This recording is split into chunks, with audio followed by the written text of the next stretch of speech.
फक्त कॉपी करून अनेक पदवी प्राप्त विषयाची डिग्री घेण्यासाठी यशवंतराव चव्हाण महाराष्ट्र मुक्त विद्यापीठ आहे का? कला महाविद्यालय वाढवणार रामनाथ येथे अभ्यास न करता विद्यार्थी पास होत आहे.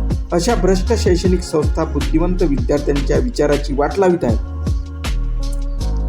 यशवंतराव चव्हाण महाराष्ट्र मुक्त विद्यापीठ नाशिक अंतर्गत संपूर्ण महाराष्ट्रभर BA, BCom, BSc, MSc, MA, MCom, B.Ed व इतरही अभ्यासक्रमांच्या परीक्षा विद्यापीठाच्या अधिकृत अभ्यास केंद्रावर परीक्षा 24 मे 2024 पासून चालू आहे. कॉपी बहादर विद्यार्थी एकमेकांच्या टेबलवर बसून एकमेकांच्या गाईड्स नोट टेबलवर ठेवून खुलेआम कॉपी करताना कॅमेऱ्यात कैद झाले आहे. त्यातीलच काही परीक्षा केंद्र हे अमरावती विभागीय केंद्रातील वरिष्ठ अधिकाऱ्यांच्या मर्जीने देण्यात येतात. अशा बातम्या याआधी प्रकाशित झालेल्या आहे. त्यातीलच अमरावती विभागीय केंद्रातील 12,222 अभ्यास केंद्र क्रमांक 12,222